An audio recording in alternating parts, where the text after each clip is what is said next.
السلام علیکم ورحمۃ اللہ تعالی وبرکاتہ۔ نحمده ونصلی ونسلم علی رسولہ الکریم، اما بعد فاعوذ باللہ من الشیطان الرجیم، بسم اللہ الرحمن الرحیم۔ ان اللہ وملائکتہ یصلون علی النبی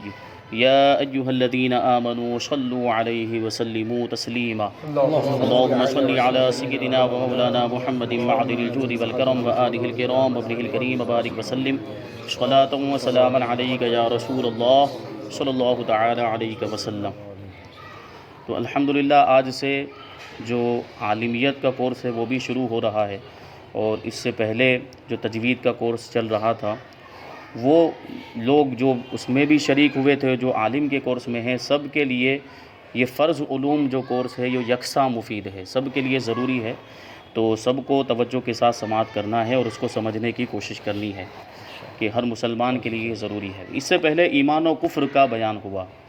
جن لوگوں نے نہیں سنا ہے وہ سن لیں گے۔ تو ایمان کسے کہتے ہیں، کفر کسے کہتے ہیں، ایمان کے لیے کیا ضروری ہے، کب آدمی کافر ہو جاتا ہے، وہ ساری چیزیں پیچھے بیان کی گئی۔ اور شروع کے جو دروس ہوئے ہیں عقائد کا بیان ہوا، جس میں اللہ تبارک و تعالیٰ کے بارے میں کیا عقیدہ رکھنا چاہیے، نبی پاک صلی اللہ علیہ وسلم کے بارے میں کیا عقیدہ رکھنا چاہیے، فرشتوں کے بارے میں کیا عقیدہ رکھنا چاہیے، اور کچھ اور ضروری عقائد جو ہے اس سے پہلے بیان کیے گئے۔ تو انہی ساری چیزوں کے اوپر ایمان و کفر کا دار و مدار ہوتا ہے۔ عقیدہ صحیح ہے تو آدمی کا ایمان درست ہے، عقیدہ غلط ہو گیا، کفری عقیدہ اختیار کر لیا تو آدمی دائرہ اسلام سے خارج ہو جایا کرتا ہے۔ تو بہت سے ایسے کلمات ہوتے ہیں، بہت سی ایسی باتیں ہوتی ہیں جن کی وجہ سے آدمی اسلام سے خارج ہو جایا کرتا ہے۔ تو انہی چیزوں کا بیان کو اس زمانے کے اعتبار سے یہ بیان بھی بہت ضروری ہے۔ کفری کلمات کا بیان، جو کفریہ کلمات ہوتے ہیں، جو زبان سے کبھی آدمی ایسی بات نکال دیتا ہے جو کفری بات ہوتی ہے، جس کی وجہ سے وہ ایمان سے ہاتھ دھو بیٹھتا ہے، تو ان چیزوں کو جاننا بھی آج کے زمانے میں، آج کے پرفتن دور میں بہت ہی ضروری ہے۔ اس وجہ سے اس کو الگ سے بیان کر رہے ہیں، اس کا خاص بیان۔ جبکہ ہم نے عقائد کو جان لیا، ہم نے اللہ کے بارے میں کیا عقیدہ رکھنا چاہیے، نبی پاک کے بارے میں جو ضروری عقائد تھے ان کو ہم نے جانا، سنا، سماعت کیا، سمجھا۔ تو وہ عقیدہ اگر کسی کا ہے تو الحمدللہ وہ مسلمان ہے، ایمان والا ہے۔ اور اس عقیدے کے خلاف اگر کوئی عقیدہ رکھتا ہے تو ظاہر سی بات ہے وہ اس سے متصادم ہونے کی وجہ سے، صحیح عقیدے سے ٹکرانے کی وجہ سے اگر کوئی ایسا عقیدہ رکھتا ہے تو وہ کفری عقیدہ ہوگا۔ تو اسی پر ان ساری چیزوں کی بنیاد ہے جو آگے بیان کریں گے، کفری کلمات کو جن کی وجہ سے آدمی کافر ہو جاتا ہے، کبھی توبہ لازم ہوتی ہے، تجدید ایمان وغیرہ کا حکم ہوتا ہے۔ تو اسی کو بیان کرتے ہیں کہ آج کل جہالت بہت زیادہ عام ہے۔ لوگ جہالت کی وجہ سے بعض اوقات ایسے الفاظ بھی بول دیتے ہیں جو حرام بلکہ کفریہ الفاظ ہوتے ہیں۔ ایسے کلمات سے بچنے کے لیے ان کو علم حاصل کرنے کا کیا حکم ہے؟ تو فرماتے ہیں کہ حرام الفاظ اور کفریہ کلمات کے متعلق علم حاصل کرنا اور سیکھنا فرض ہے، کیونکہ اس کا تعلق ڈائریکٹ ایمان سے ہے۔ کفریہ کلمات کا علم حاصل کرنا بہت ہی ضروری ہے، ہر مسلمان کے لیے فرض عین ہے، کیونکہ اگر یہ علم نہیں ہوگا تو جہالت کی وجہ سے، لا علمی کی وجہ سے، جانکاری نہ ہونے کی وجہ سے کوئی ایسا کلمہ بک دے گا جس کی وجہ سے وہ دائرہ اسلام سے خارج ہو جائے گا اور اس کو پتہ بھی نہیں ہوگا۔ اور یہ بات بھی ذہن میں رہے، کبھی ایسا ہوتا ہے کہ آدمی کفری کلمہ بول دیتا ہے اور ایسی کوئی بات، کوئی ایسا لفظ بول دیتا ہے جس کی وجہ سے وہ دائرہ اسلام سے خارج ہو جاتا ہے، اس کو معلوم نہیں ہوتا، پھر بعد میں جب اس کو بتایا جاتا ہے تو کہتا ہے مجھے تو معلوم ہی نہیں تھا۔ تو یہ بات ذہن میں رہنی چاہیے کہ جہالت عذر نہیں ہے، وہ بھی دارالاسلام میں جہالت عذر نہیں، اور ہندوستان دارالاسلام ہے۔ یہ بہت اہم بات میں آپ کو بتانے جا رہا ہوں۔ دارالاسلام اسے کہا جاتا ہے جہاں پر کبھی کسی زمانے میں اسلامی حکومت رہی ہو اور موجودہ زمانے میں اسلام پر عمل کرنے میں کوئی پابندی نہ ہو، آزادی ہو اسلام پر عمل کرنے کی۔ تو ہندوستان میں اسلامی حکومت رہ چکی ہے اور موجودہ زمانے میں اسلام پر عمل کرنے کی آزادی ہے۔ یہ الگ بات ہے کہ کبھی کسی مسئلے پر کوئی جو ہے کہ اس طرح ٹکراؤ ہو جاتا ہے، کبھی احتجاج کی صورت پیش آ، جیسے ابھی طلاق کے مسائل پر ان لوگوں نے اعتراضات کیے تھے، تو کبھی کچھ خاص مسائل میں ہوتا ہے، لیکن پورے اسلام پر پابندی نہیں ہے، اسلام پر عمل کرنے کی ہندوستان میں آزادی، تو یہاں پر اسلامی حکومت رہ چکی ہے، اسی وجہ سے ہندوستان دارالاسلام ہے، اور دارالاسلام میں جاہل رہ جانا یہ عذر نہیں ہے، یعنی آدمی بہانہ نہیں بنا سکتا کہ مجھے تو معلوم نہیں تھا، کیونکہ ہر مسلمان پر جو ضروری باتوں کا علم ہے وہ حاصل کرنا فرض ہے، ضروری ہے۔ تو وہی چیزیں ہم یہاں پر جو ہے کہ سیکھنے کی کوشش کر رہے ہیں۔ فرض علوم انہی علوم کو کہا جاتا ہے جن علوم کا سیکھنا ہر مسلمان پر ضروری ہے۔ اللہ کے رسول نے حدیث پاک میں جو ارشاد فرمایا، طلب العلم فریضۃ علی کل مسلم، کہ ہر مسلمان پر علم حاصل کرنا فرض ہے، تو وہاں کون سا علم مراد ہے؟ یہی علم مراد ہے جو زندگی گزارنے کے لیے ضروری ہے، جو فرائض کا علم ہے، جو ضروری عقائد کا علم ہے، جو نماز و روزہ اور زکوٰۃ اگر واجب ہو رہی تو زکوٰۃ کے ضروری مسائل ہیں، اگر حج کی استطاعت ہے تو حج کے ضروری مسائل، زندگی کے جس میدان میں قدم رکھ رہا ہے، جیسے تجارت کرنے کے لیے جا رہا ہے تو تجارت کے ضروری مسائل سیکھنا اس کے لیے ضروری ہو جاتا ہے، نکاح کرنے کے لیے جا رہا ہے تو نکاح کے ضروری مسائل سیکھنا ضروری ہو جاتا ہے۔ بات آ گئی تو بتا دوں کہ آج جو ہے نکاح کے مسائل اور طلاق کے مسائل سے ناواقفی کی وجہ سے بہت مرتبہ اور بہت سے گھروں میں یہ معاملات پیش آتے ہیں کہ لا علمی کی وجہ سے، جانکاری نہ ہونے کی وجہ سے ایسے کلمات بول دیتے ہیں جن کی وجہ سے طلاق ہو جاتی ہے، ان کو معلوم بھی نہیں ہوتا، پتہ بھی نہیں ہوتا۔ تو عرض یہ کر رہا تھا کہ جہالت عذر نہیں ہے، کوئی دارالاسلام میں یہ نہیں کہہ سکتا کہ مجھے تو معلوم نہیں تھا، تو اس کی بنیاد پر وہ بری نہیں ہو سکتا ہے، بلکہ اس کا مواخذہ ہے، اس کی پکڑ ہے، کیونکہ اللہ تبارک و تعالیٰ نے علم حاصل کرنے کا حکم دیا ہے، اس نے علم حاصل نہیں کیا ہے، یہ اس کی غلطی ہے، تو اس کی بنیاد پر اسے چھٹکارا نہیں ملے گا بلکہ اس کی پکڑ ہوگی۔ تو علم حاصل کرنا ہر مسلمان پر ضروری ہے، اسی سلسلے میں ہم یہاں پر بیٹھے ہیں اور ہم یہ سیکھنے سکھانے کی بات کریں۔ اللہ تبارک و تعالی ہماری ان محفلوں کو اپنی بارگاہ میں قبول فرمائے، اور جو کچھ بھی یہاں پر سیکھنے سکھانے کی تعلیم و تعلم کی باتیں ہوں انہیں ہمیں سمجھنے کی اور سمجھ کر اس پر عمل کرنے کی توفیق عطا فرمائے۔ تو اب یہاں پر یہ بات تو ہو گئی کہ جو کفری کلمات ہیں ان کا علم حاصل کرنا ضروری ہے، فرض ہے، اور اب ہمیں کیسے معلوم ہوگا کہ کون سا کلمہ کفری کلمہ ہے، کون سی بات کفری بات ہے، کون سا لفظ کفری لفظ ہے، یہ کیسے پتہ چلے گا؟ تو اس کے کچھ اصول یہاں پہ بتائیں گے، اس کے کچھ ضابطے یہاں پہ بتائیں گے، کچھ قانون بتائیں گے جس کے ذریعے سے ہم جان سکتے ہیں، پہچان سکتے ہیں کہ یہ کلمہ جو ہے یہ کفری کلمہ ہے، یہ بات کفری بات ہے، اور یہ جو لفظ ہے یہ کفری لفظ ہے۔ تو پھر ہرگز ہمیں وہ لفظ زبان پر نہیں لانا ہے، وہ بات ہرگز ہمیں زبان پر نہیں لانی۔ تو ان کی پہچان کے لیے کچھ قواعد یہاں پر بیان کرتے ہیں۔ نمبر 1، اللہ تبارک و تعالیٰ کو عاجز کہنا کفر ہے۔ معاذ اللہ، اللہ کو کسی بھی مسئلے میں، کسی بھی چیز کو لیتے ہوئے، کسی بھی معاملے کو لیتے ہوئے اللہ کو عاجز کہہ دیا، یا یہ کہہ دیا کہ معاذ اللہ اللہ یہ نہیں کر سکتا، معاذ اللہ اللہ کے اندر یہ طاقت نہیں ہے، تو وہ سیدھی سی بات ہے، وہ دائرہ اسلام سے خارج ہو جائے گا، کافر ہو جائے گا، کیونکہ اللہ تبارک و تعالیٰ سے بڑا تو طاقتور کوئی نہیں ہے، وہ کسی کا محتاج نہیں، سب اس کے محتاج ہیں، اللہ کو کسی کی ضرورت نہیں۔ لہٰذا ایسے کلمات کفریہ ہوں گے جن سے اللہ تبارک و تعالیٰ کا عاجز ہونا معلوم ہو، جیسے کسی زبان دراز آدمی سے یہ کہنا کہ خدا تمہاری زبان کا مقابلہ کر ہی نہیں سکتا ہے، تو میں کس طرح کروں، یہ معاذ اللہ یہ کہنا، کیونکہ اس میں اللہ کو عاجز بتانا ہے کہ اللہ تمہاری زبان کا جو ہے کہ مقابلہ نہیں کر سکتا، تو میں کیسے کروں، یہ کفری کلمہ ہے۔ یوں ہی ایک نے دوسرے سے کہا کہ اپنی عورت کو قابو میں نہیں رکھتا، اس نے کہا کہ عورتوں پر تو خدا کو بھی قدرت نہیں ہے، معاذ اللہ، یہ خدا کی قدرت کا انکار ہے، تو مجھ کو کہاں سے ہوگی؟ اس طرح کا جو کلمہ اگر کوئی کہہ دے تو وہ کافر ہو جائے گا۔ بہرحال یہ تو سب مثال کے طور پر یہاں پر 2 مثالیں دی ہیں کہ یہ ایسی سچویشن میں کبھی جو ہے کوئی شخص ایسا کلمہ بول دیتا ہے۔ اس کے علاوہ بھی اگر کوئی ایسی بات بول دی ہے جس میں اللہ کا عاجز ہونا معلوم ہوتا ہو، اللہ کی قدرت کا انکار ہوتا ہو، یا اللہ کی طاقت و قوت کا انکار ہوتا ہو، تو ایسی صورت میں بھی بولنے والا دائرہ اسلام سے خارج ہو جائے گا۔ خدا کے لیے مکان ثابت کرنا کفر ہے کہ وہ مکان سے پاک ہے، یہ کہنا کہ اوپر خدا ہے نیچے تم ہو، یہ کلمہ کفر ہے۔ اللہ تبارک و تعالیٰ جگہ سے پاک ہے، اللہ نے کسی جگہ کو گھیرا ہوا نہیں ہے۔ اللہ تبارک و تعالیٰ جسم اور جسمانیہ سے پاک ہے، نہ اس کا جسم ہے نہ جسم سے تعلق رکھنے والی چیزیں ہیں، یہ اس سے پہلے بھی بیان ہو چکا، کیونکہ جگہ وہ چیز گھیرتی ہے جس کا کوئی جسم ہو، جیسے یہ قلم ہے تو یہ جگہ کو گھیرتی ہے، اگرچہ یہاں یہ جگہ کو اگر ہم یہاں ٹچ کر دیتے ہیں تو اس نے جگہ کو گھیرا، لیکن فضا میں بھی، اسپیس میں بھی اس نے جگہ کو گھیرا ہوا ہے، اور اللہ تبارک و تعالی جگہ سے پاک ہے، اس نے کسی جگہ کو گھیرے ہوئے نہیں ہے، ٹھیک ہے۔ تو اللہ تبارک و تعالیٰ جگہ سے پاک ہے، اس کے لیے مکان کو ثابت کرنا یعنی یہ کہنا کہ اللہ تبارک و تعالیٰ اوپر ہے، اوپر کی جانب ہے، اسی وجہ سے پہلے بیان ہوا کہ اللہ تبارک و تعالیٰ کو اوپر والا کہنا جائز نہیں ہے، اللہ کو اوپر والا کہنا جائز نہیں، کیونکہ اللہ تبارک و تعالیٰ ڈائریکشن سے، جہتوں سے پاک ہے، کسی خاص سمت کے اندر موجود نہیں۔ ہم یہ نہیں کہہ سکتے کہ پورب کی جانب ہے یا مشرق کی جانب ہے یا مغرب کی جانب ہے، اللہ تبارک و تعالیٰ کے تعلق سے یہ بھی نہیں، کیونکہ وہ جہتوں سے پاک ہے، مکان اور جگہ سے پاک ہے، اوپر والا کہنا بھی اسی وجہ سے جائز نہیں۔ لیکن جب مسلمان کہتا ہے تو اس کے بارے میں یہی ہم گمان کریں گے کہ اس نے اس وجہ سے اوپر والا کہا ہوگا بلندی کی نیت کرتے ہوئے کہ اللہ تبارک و تعالیٰ بلند و بالا ہے، تو بلندی کی نیت کرتے ہوئے کہا ہے تو اس پر سخت حکم تو نہیں لگے گا، لیکن بہرحال یہ کلمہ بولنے سے روکا جائے گا کہ یہ کلمہ نہ کہا جائے، اللہ کو اوپر والا نہ کہا جائے۔ تو اللہ تبارک و تعالیٰ کے لیے جگہ ثابت کرنا کفر ہے۔ اللہ تبارک و تعالیٰ کے عذاب کو ہلکا جاننا کفر ہے۔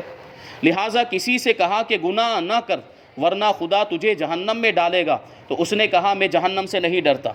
یا کہا خدا کے عذاب کی کچھ پرواہ نہیں، یا ایک نے دوسرے سے کہا کہ تو خدا سے نہیں ڈرتا، تو اس نے غصے میں آ کر کہا کہ نہیں ڈرتا، یا کہا خدا کیا کر سکتا ہے، اس کے سوا کیا کر سکتا ہے کہ دوزخ میں ڈال دے۔ یہ سب کفر کے کلمات ہیں۔ ایسے کلمات اگر کوئی کہے اللہ تبارک و تعالیٰ کے عذاب کو ہلکا جانتے ہوئے، وہ شخص بھی کافر ہو جاتا ہے۔ اور پھر ہے ایک بات، اللہ تبارک و تعالیٰ پر اعتراض کرنا بھی کفر ہے، شکایت کرنا، اللہ کی ذات پر سوال اٹھانا کہ ایسا کیوں کیا، یا اعتراض کرنا کہ اللہ نے ایسا کیوں کر دیا۔ تو اللہ کی ذات پر کسی کو بھی اعتراض کرنے کا حق نہیں۔ ہماری حیثیت ہی کیا ہے، ہماری اوقات کیا ہے، ہم مخلوق ہیں، اللہ تبارک و تعالیٰ نے ہم کو پیدا کیا ہے، اللہ تبارک و تعالیٰ ہمارا مالک ہے، وہ جس طرح چاہے ہماری ذات میں تصرف کرے۔ آدمی انسان کو دیکھ لیں آپ، انسان جس چیز کا مالک ہوتا ہے وہ اس میں جس طرح چاہے تصرف رد و بدل کر سکتا ہے، اپنی چیز کو توڑ ڈالے تو اسے کون کہنے والا ہے؟ اللہ تبارک و تعالیٰ پوری کائنات کا مالک ہے، ساری مخلوقات کا مالک، وہ پوری کائنات میں جس طرح چاہے تصرف کرے، اسے کوئی روکنے والا نہیں، اس پر کسی کو اعتراض کرنے کا حق نہیں پہنچتا۔ کوئی بھی مخلوق اس پر سوال نہیں اٹھا سکتی کہ اللہ نے ایسا کیوں کیا ہے، اور ایسا اگر کوئی کہے، اعتراض کرے، تو وہ شخص کافر ہو جائے گا۔ تو اللہ کی ذات پر اعتراض کرنا بھی کفر ہے۔ لہٰذا کسی مسکین نے، کسی ضرورت مند نے اپنی محتاجی کو دیکھ کر یہ کہا کہ اے خدا فلاں بھی تیرا بندہ ہے، اس کو تو نے کتنی نعمتیں دے رکھی ہے، اور میں بھی تیرا بندہ ہوں، اور مجھے کس قدر رنج و تکلیف دیتا ہے۔ یہ اعتراض ہے اور شکایت ہے۔ آخر یہ کیا انصاف ہے، ایسا کہنا بھی کفر ہے۔ یوں ہی مصائب میں، مصیبتوں میں مبتلا ہو کر کہنے لگا کہ تو نے میرا مال لے لیا اور اولاد لے لی، یہ لے لیا، وہ لے لیا، اب کیا کرے گا، اور کیا باقی رہ گیا ہے تو نے نہ کیا ہو، اس طرح بکنا بھی معاذ اللہ کفر ہے۔ ایسے کلمات، جیسے کہ خواتین عام طور پر جو عورتیں ہوتی ہیں وہ بہت سی ایسی باتیں جو ہے زبان سے نکال، کبھی اللہ کی بارگاہ میں شکوہ کرنے لگ جاتی ہیں، اللہ کی ذات پر اعتراض کرنے، کبھی کسی کا انتقال ہو جائے تو جزا و فضا روتے چلاتے ہوئے بھی ایسے کلمات کہ ہمارا ہی گھر ملا تھا۔ کبھی عام طور پر جو ہوتا ہے، جب دیکھیں کہ کسی چھوٹے بچے کا کبھی انتقال ہو جائے یا کسی نوجوان کا جوانی کے عالم میں انتقال ہو جائے، تو اس وقت خاص طور پر یہ کلمات جو ہے کہ عورتیں اپنی زبان پر لے آتی ہیں کہ جوانی میں اللہ تبارک و تعالیٰ نے اس کو جو ہے کہ اٹھا لیا، یہ شکوہ کرتے ہوئے نظر آتی ہیں، وہ ہمارا ہی گھر ملا تھا، دوسرا کوئی گھر نہیں ملا تھا۔ اس طرح کے کلمات بھی کفری کلمات ہیں، جو اس طرح کے کلمات بکے گا وہ کافر ہو جائے گا۔ انبیاء کرام علیہ السلام کی توہین کرنا، ان کی جناب میں گستاخی کرنا، یا ان کو فواحش و بے حیائی کی طرف منسوب کرنا کفر ہے۔ کسی غلط کام اور کسی گناہ کے کام، بے حیائی کے کام کو نبی کی طرف منسوب کرنا یہ کفر ہے، اور نبی کی شان میں ادنا سی ادنا توہین بھی کفر کا سبب ہے۔ مثلا معاذ اللہ یوسف علیہ السلام کو زنا کی طرف نسبت کرنا یہ بھی کفر ہے۔ جو شخص حضور اقدس صلی اللہ علیہ وسلم کو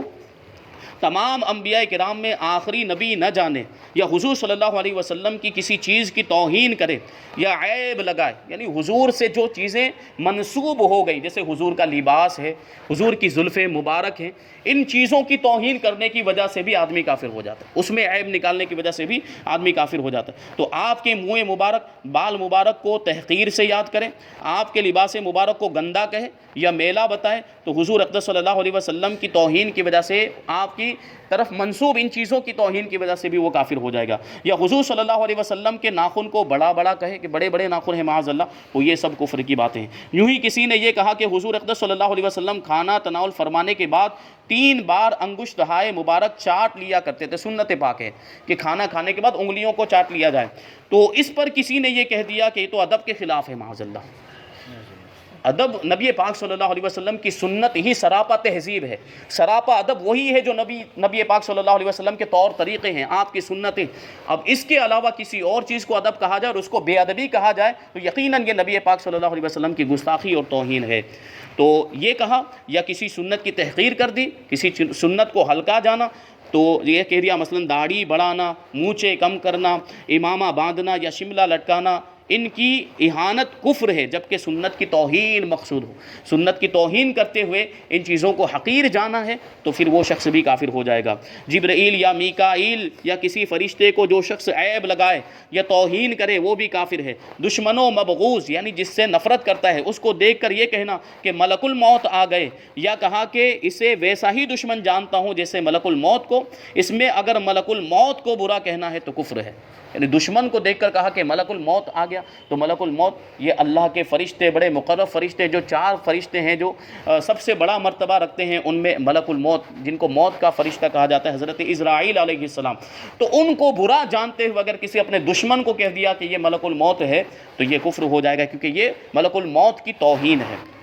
اور موت کی ناپسندیدگی کی وجہ سے اگر ایسا کہا ہے تو کفر نہیں ہے۔ قرآن کی کسی آیت کو عیب لگا دیا یا اس کی توہین کی یا اس کے ساتھ مسخرہ پن کیا، یعنی قرآن پاک کے ساتھ استہزاء کیا، مذاق کے طور پر قرآن کی کوئی آیت پڑھی ہے یا قرآن کی آیت میں کوئی تبدیلی کی ہے مذاق کے طور پر، جیسے باہم گفتگو کرتے ہوئے کسی آیت کو درمیان میں گفتگو کے درمیان لے کر آئے اور مذاق کے طور پر اس آیت کو پیش کیا ہے، تو ایسی صورت میں یہ اس آیت کی توہین ہے، اور قرآن کی آیت کی توہین پورے قرآن کی توہین ہے، جو قرآن کی توہین کرے وہ کافر ہو جاتا ہے۔ تو قرآن کی آیت کا مذاق اڑانا بھی کفر ہے۔ مثلاً داڑھی منڈانے سے منع کرنے پر اکثر داڑھی منڈے یہ کہہ دیتے ہیں کلا سوف تعلمون، جس کا مطلب یہ بیان کرتے ہیں کہ کلا صاف کرو، معاذ اللہ، کلا صاف کرو۔ یہ بعض لوگوں کے عرف میں داڑھی کو کلا بھی کہہ دیتے ہیں، تو کلا سوف تعلمون قرآن کی آیت پاک، اس کو اس طریقے سے مسخرہ بناتے ہوئے، اس کا مذاق بناتے ہوئے کہہ دیتے ہیں کلا سوف تعلمون، معاذ اللہ کلا صاف کر دو، تو یہ بھی کفری کلمہ ہے۔ یہ قرآن مجید کی تحریف اور تبدیلی بھی ہے، کہ قرآن کو بدل دیا، کلا سوف تعلمون ہے، اس کی جگہ کلا صاف کرو کہہ دیا، معاذ اللہ قرآن کو تبدیل کر دیا، تو قرآن کو تبدیل کرنا، اس میں تحریف کرنا بھی کفر ہے، اور اس کے ساتھ مذاق اور دل لگی بھی کفر ہے۔ یہ دونوں باتیں کفر ہے۔ اسی طرح اکثر باتوں میں قرآن مجید کی آیتیں بے موقع پڑھ دیا کرتے ہیں اور مقصد وہاں پر ہنسی مذاق کرنا ہوتا ہے، جیسے کسی کو نماز با جماعت کے لیے بلایا تو وہ کہنے لگا کہ میں جماعت سے نہیں بلکہ تنہا پڑھوں گا، کیونکہ اللہ تعالیٰ فرماتا ہے ان الصلاۃ تنہا، نماز تنہا ہے، یہ اس کا غلط مطلب نکال، جبکہ تنہا کا یہاں وہ مطلب نہیں ہے۔ ان الصلاۃ تنہا عن الفحشاء والمنکر، نہا ینہا، ابھی عربی زبان ہم پڑھیں گے الحمدللہ، اللہ نے ہمیں توفیق دی ہے، آگے ہمیں مسلسل اس پروگرام میں یہ کورس جو ہوگا اس میں شرکت کرنے کی توفیق عطا فرمائے، تو عربی گرامر ہم پڑھیں گے تو اس میں ہمیں پتہ چلے گا فعل ماضی کیا ہوتا ہے، فعل مضارع کیا ہوتا ہے۔ تو نہا کا مطلب ہوتا ہے منع کرنا، روکنا، اور یہ ہے فعل ماضی یعنی اس نے روکا، اور تنہا یہ فعل مضارع ہے یعنی وہ روکتا ہے یا وہ روکے گا، ینہا، اور تنہا یہ اسی کا مؤنث کا صیغہ ہے۔ ینہا کا معنی ہوتا ہے وہ روکتا ہے یا وہ روکے گا، اور تنہا معنی وہ روکتی ہے یا وہ روکے گی، اور یہاں وہی مراد ہے ان الصلاۃ تنہا عن الفحشاء والمنکر، کہ بے شک نماز برائیوں سے اور بے حیائیوں سے روکتی ہے۔ تنہا کا یہاں پر یہ معنی، تنہا کا وہ جو تنہائی والا معنی مراد نہیں ہے، وہ معنی مراد لیتے ہوئے اگر کوئی شخص مذاق کے طور پر اس لفظ کو استعمال کرے اور کہے کہ ان الصلاۃ تنہا، کہ نماز تو تنہا پڑھنی چاہیے، اور اس طریقے سے استہزاء کرے تو وہ شخص بھی کافر ہو جائے گا۔ اس قسم کی بات کرنا کہ جس سے نماز کی فرضیت کا انکار سمجھا جاتا ہو یا نماز کی تحقیر ہوتی ہے وہ کفر ہے۔ مثلاً کسی سے نماز پڑھنے کو کہا تو اس نے جواب دیا نماز پڑھتا تو ہوں مگر اس کا کچھ نتیجہ نہیں نکلتا، یعنی اس کا کچھ فائدہ نہیں ہوتا، معاذ اللہ یہ کہہ دیا کسی نے، یا کہا کہ تم نے نماز پڑھی تو کیا فائدہ ہوا، یا کہا نماز پڑھ کے کیا کروں، کس کے لیے پڑھوں، ماں باپ تو مر گئے، یا کہا کہ بہت پڑھ لی اب دل گھبرا گیا، یا کہا کہ پڑھنا نہ پڑھنا دونوں برابر ہے۔ یوں ہی کوئی شخص صرف رمضان میں نماز پڑھتا ہے بعد میں نہیں پڑھتا اور کہتا یہ ہے کہ یہی بہت ہے یا جتنی پڑھی یہی زیادہ ہے، کیونکہ رمضان میں ایک نماز 70 نماز کے برابر ہے، ایسا کہنا بھی کفر ہے۔ یہ نماز کی تحقیر ہے، نماز کا انکار، اس لیے کہ اس سے نماز کی فرضیت کا انکار معلوم ہوتا ہے۔ اس قسم کی باتیں کرنا جس سے روزے کی حد اور روزے کی تحقیر ہو یہ بھی کہنا کفر ہے۔ مثلاً روزہ رمضان نہیں رکھتا اور کہتا ہے کہ روزہ وہ رکھے جسے کھانا نہ ملے، یا کہتا ہے کہ جب خدا نے کھانے کو دیا ہے تو پھر بھوکے کیوں مرے، معاذ اللہ ایسی بات کریں۔ تو اللہ تبارک و تعالیٰ نے تو مطلق حکم دیا ہے، اللہ نے یہ تو نہیں کہا کہ آپ کے پاس کھانا نہ ہو تو روزہ رکھو۔ اللہ تبارک و تعالیٰ نے جو روزے کا حکم دیا ہے وہ مطلق ہے، چاہے کھانے کی چیزیں موجود ہو یا موجود نہ ہو روزہ رکھنا ہے، کیونکہ روزہ اللہ تبارک و تعالیٰ کی عبادت ہے۔ ہم مجبوری میں روزہ نہیں رکھتے، ہم اس وجہ سے روزہ نہیں رکھتے کہ ہمیں کھانا نہیں ملا ہے، روزہ تو ہر حال میں رکھنے کا حکم ہے۔ روزہ تو مالدار پر بھی فرض ہے، غریب پر بھی فرض ہے، ہر جس کو کھانا ملتا ہے اس پر بھی فرض ہے، جس کو کھانا نہیں ملتا اس پر بھی فرض ہے۔ تو یہ کہنا کہ روزہ وہ رکھے جس کو کھانا نہیں ملتا، یہ روزے کی توہین ہے۔ تو پھر ہے کہ شرع کی توہین کرنا بھی کفر ہے، شریعت کی توہین کرنا یہ بھی کفر ہے۔ شریعت جیسے کہہ دیا کہ شریعت وریعت میں کچھ نہیں جانتا، معاذ اللہ ایسے بھی بہت سے لوگ ہوتے ہیں جو طریقت کے نشے میں آ جاتے ہیں۔ طریقت کوئی بری چیز نہیں ہے، طریقت بھی بہت اچھی چیز ہے، لیکن جو ڈائریکٹ طریقت کو اپنانا چاہے یہ ممکن نہیں ہے۔ طریقت تک پہنچنے کے لیے شریعت کا راستہ اپنانا پڑے گا، بغیر شریعت کے کوئی بھی طریقت تک نہیں پہنچ سکتا۔ وہ جو مثال دی جاتی ہے نا کہ اگر شریعت بال ہے تو طریقت مانگ ہے، کہ اگر بال ہی نہیں ہوں گے تو مانگ کیسے نکالے گا؟ تو شریعت پر عمل کیے بغیر طریقت کا کوئی تصور نہیں کیا جا سکتا۔ آپ اولیاء کرام کی زندگیوں کا جائزہ لیں تو آپ کو ملے گا، اور ان کی زندگیوں کے اندر یہ ملے گا کہ سارے اولیاء کرام نے پہلے ظاہری علوم کو حاصل کیا، شریعت کا علم پہلے انہوں نے حاصل کیا، پھر طریقت کی طرف گئے، باطنی علوم کی طرف گئے، پھر باطنی تربیت انہوں نے کی ہے۔ تو شریعت و طریقت دونوں جب ہوں تو یہ اچھی چیز ہے، اور صرف طریقت کی بات کریں تو یہ غلط ہو جاتا ہے۔ تو شریعت کی توہین کرنا بھی کفر ہے۔ مثلا کہے کہ میں شرع ورع نہیں جانتا، یا عالم دین محتاط کا